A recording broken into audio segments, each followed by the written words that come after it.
Hello everyone, now I know you're going to have trouble believing me, but I love games. And over the many years of playing on this channel, over fucking thousands and thousands and thousands of hours on multiple games, such as Saints Row, Star Wars, Lost, yes.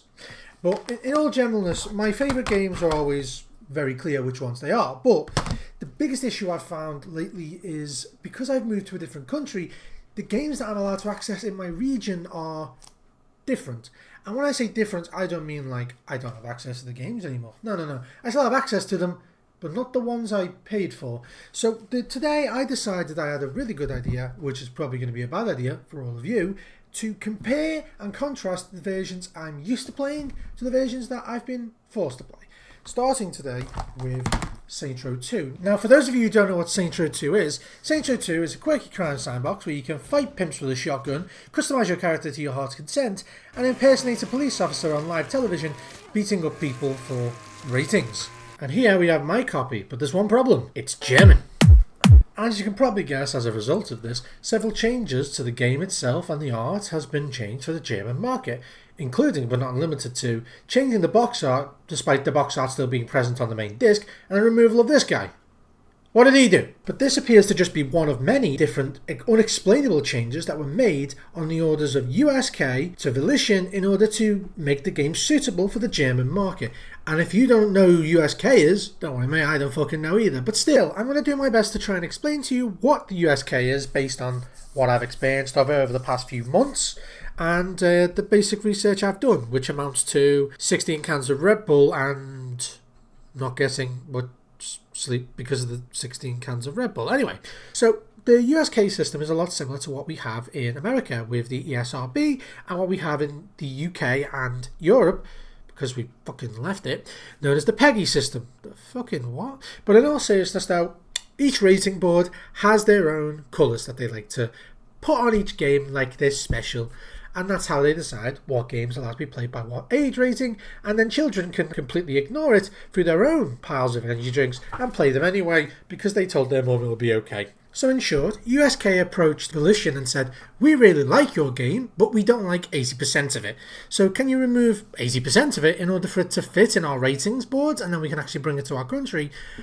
And Volition decided, because there was no other way, simply to get the game into Germany. Okay, and bent over backwards because they had to fit the rest of Thanos' gauntlets in, but they were still missing two colours, so Volition decided the last two colours stand for F and U, and decided to censor the game in the most passive-aggressive way possible, while still complying with USK's demands. And if they hadn't have done that, then Germany wouldn't have gotten the game, I wouldn't be talking about it, and you wouldn't be sat there in your underpants, like you definitely are, listening to a Scouser complain about German censorship in video games when he's only been to Germany once. Are you with me so far? Hopefully yes. If not, I don't blame you. Volition. Just this title sequence always brings me so much nostalgia. Every single time I played this game, I just felt good when I heard this title sequence. Volition would go on to make one of the worst games of the early 2020s, and everyone told them it was going to be awful with the abysmal like-to-view ratio on the trailer, and not to mention the comments. Their response? Haters gonna hate. And after the release, and the subsequent DLCs and updates, and the game still not being in a recognised playable state, Volition? How do we make a statement? Well, that's how. The game studio being shut down by its parent company Deep Silver, and then this response. But I don't want to focus too much on Volition's farewell, more what it means. But there's no way I could possibly do as good of a job as these other YouTubers have done over the years, be it Flippy and Mr. Saints Godzilla 21. These guys worked with Volition on the inside and outside to try and work on it, including a Saints Row 2 PC port patch. And they've done comprehensive videos in more detail, and it's because of them I'm even aware that these things happen. So big up to both these guys, and a link in description to both their channels and their work. A big rest in peace to Mike Watson. He deserves the respect of millions, titan of the industry. Plus I know if I didn't include him and give him the respect he's due, he'd come back down and beat me to death with the penetrant. Once again, he deserved so much more. Back to the main menu of Saints Row 2, and of course I'm going to choose casual because I refuse to put in more effort than Volition did into the PC port. He's already dead! Cut to two prison guards giving expeditionary dialogue about the previous few years while the main character of the previous game has been in a coma since the explosion on the yacht, and this guy decides to offer up the information without asking that he's being cooked. How's the family? My wife's cheating on me with an altar exec. And, my daughter sits in her room listening to Aisha albums all day. So we've got a nice little walk for the prison, and they have just enough time to ask one more stupid question. How's the patient? Seeing as they're still breathing after being caught in a massive explosion, I'd say pretty good. For a person who's been stabbed and gets wheeled in right next to us. Put him over there. Sorry about that. Have they said anything yet? Not yet. But I'm about to take the bandages off. And then we have the glorious reveal of the character creation menu. Now, it's very important we don't abuse this power and make some genuinely horrifying creations. I ended up with a dementia-riddled angry human Happy Meal toy. You know who I am. Who looks like he threatens garden gnomes in his spare time. Yeah, whatever. He's perfect, except... After a quick pity compliment from the doctor... Yes. That looks like it healed nicely. We're introduced to our first main character. Hey. Charles. Carlos, which, as you all know, is Spanish for Charles. And Charles is a nice kid. It's definitely safe to get emotionally invested in him. After a bit of expositionary dialogue, they decide to break from prison, and immediately after the cutscene ends, we find our first difference between the uncut and the German version.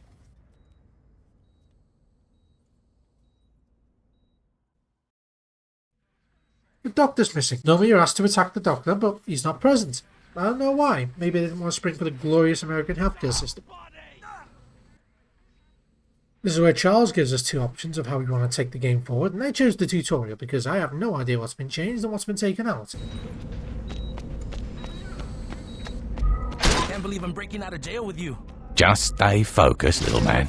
After a first fight here with two guards, I realised something's not right, but I decided to congratulate Charles on the great job he's doing. Nice job. Okay, we gotta climb these pipes up to the roof. Continuing on through the tutorial, we slowly but surely make our way to the roof after a bit more expositionary dialogue, and I decide to take this brick and use it as my lucky brick. As long as I don't let go of it, I'll definitely escape. I could take you on. You're about. Eventually, me and Charles make our way down to a boat on the docks and use it to escape while using a high-powered machine gun based off the M249 saw, taking out helicopters and boats on our way to the main island, and no one surely will notice where we dock. That's a row. It is now. Cutscene plays, Carlos fills us in on what we've missed over the last few years, and it's the end of the first mission. I say you just go buy a beer and soak up as much information as you can. Thanks, Carlos. Anytime. Now I'm finally in control of my own character in an open world, but there's no interruption. I decided to go through the checklist of what's supposedly censored on the German version. Being able to throw people is still available, but human shields don't work. Check. Bodies disappear almost immediately. Check. Money doesn't drop from pedestrians. Check. On fire doesn't actually burn you, it turns you into the smoke monster from Lost. Check. Now that I've verified these claims are valid, let's carry on to the next mission, which tells us to go to Sloppy Seconds. Doesn't that sound yummy? But no, Sloppy Seconds is a clothing store that sells second-hand goods. So I decided to dress the gnome puncher in some of the most terrifying clothes available that says, "Don't you dare come near me, or I will take your garden gnomes." Now it's time to leave the comfortable doors of Sloppy Seconds. We decide to take Charles' advice and head to the local strip bar, get a beer and watch the news. The same exact excuse men over 50 to 60 years old explain why they buy Playboy. It's just for the articles. This is when Big Papa, as I like to call him now, he has a disagreement with one of the local barflies. And he ain't gonna take this line down. Not anymore, are you, bitch? But this guy is. Wait. What the absolute fuck is that? Yes, everyone, this was Volition's answer to Big Daddy Thanos USK's request for censorship. And they were like, cheers, mate. Or probably more accurately, danke, because, you know, German. I can't tell if this is either genius or lazy as fuck. To me, this is the equivalent of buying a nice house, going out and buying a load of furniture from IKEA that makes your wallet cry, coming back, installing it, but instead of actually using the furniture, you just leave the boxes everywhere and use that itself as the furniture. And then you just, I don't know, deal with it. It appears to me to be a very unhappy marriage between efficiency and also wanting to make a statement, with a very unhappy dose of deadline mixed in. Cutting back now, and our boy couldn't give enough of a shit. Could you turn the TV back? And we'll find out once and for all if Mr. Gat will go home a happy man or a dead one. Back after you, Jack. Oh, shit. As the news said, no time to lose. I gotta swat the flies, race to the courthouse and save Gat, but that ain't gonna be easy. Why the fuck not? Once we exit the bar, steal a car, and battle their angry cousins all the way to the courthouse, past all the news crews and the security T-posing to assert dominance, Hey, your mum, yeah? we make our way to the courtroom. Just kidding, it was actually laughably easy. After freeing Gat and fighting our way past the armed security and the judge who wants to be jury and executioner, There's only one ringmaster here, that's me. we drive away and listen to a bit more expositionary dialogue from Gat. We arrive at what can only be described as Scientology's final form, a drive-thru that you pay to forgive all of your sins you committed literally 5 seconds ago. We truly are in the future. Driving back to drop Gat back off her home, and my driving skills must have been absolutely fire. Now I finally have access to the open world after completing the second mission, I decide to have a look around and see what activities they've actually cut. Hitman is still available, even though it said it's been cut. I blame AI. The mission Amok Fart? Amok Fart. I'm assuming that's supposed to be trailblazing, was removed. Buzz, which is obviously where you impersonate a police officer. Vandalism, which was clearly mayhem. Wild Crowd, which is clearly crowd control. Drive Past, I'm assuming is the drive-by minigame, which you can get for shooting gang members in set hoods. The Pimping Job, which I can only assume is the hoeing job that you can do to gas stations, where you basically go into the gas station toilet and show someone a good time. Until it tells you should be ashamed of yourself, then you decide to end it all. They've also removed the ability to get bonus stars from throwing your enemies or throwing people in general great distances, which makes sense because they've removed the human shield option, so throwing people is actually quite difficult. Speaking of the fact they've removed the human shield option, that also makes some of the main missions broken, or just completely defeats the emotional weight of them, or makes them look hilarious. Remember the boss fight with Shawnee and Veteran Child? You think you can kill me in my club? Where Veteran Child holds her hostage and you need to tactically use flashbangs to daze him so you can do some damage and hide and make sure Shawnee doesn't get hurt. Well, now it's a piece of piss and she just magically appears after the fight's over.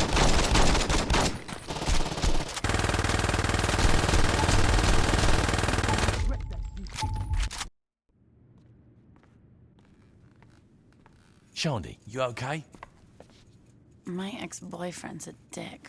It's where you go to the bank to kidnap Jessica, and you force her to turn off the alarms and make her way out there, and all the officers don't shoot at you because you're holding a hostage, you know, like actual police officers would do. But now she has immediate Stockholm Syndrome, she turns off the alarm when you ask her to, and the officers run in and just shoot at you regardless, putting all the hostages at risk. Because that's more realistic, isn't it?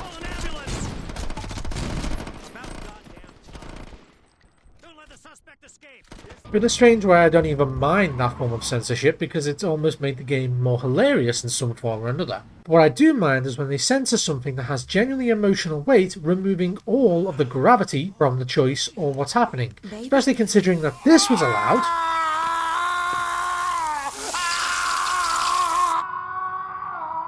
And this.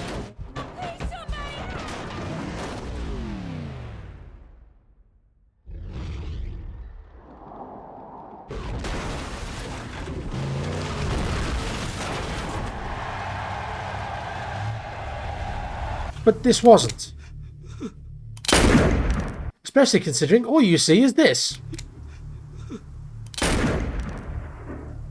No, but that's a good call, guys. You wouldn't want the players to think anything actually matters in this game whatsoever, and their choices matter, or that there's any emotional weight to any decision they make, ever. Nah, you don't want to give them that message. Hey guys, thank you so much for watching. I hope you've enjoyed this video so far. I'm going to try and maybe get another part out at some point in the future.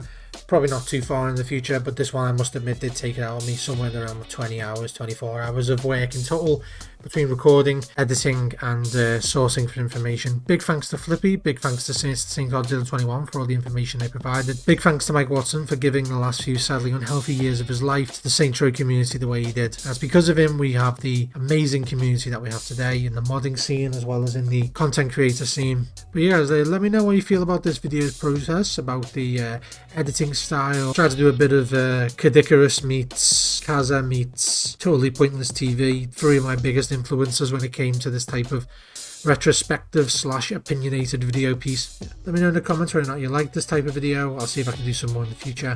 Thank you so much, and as always, cheers.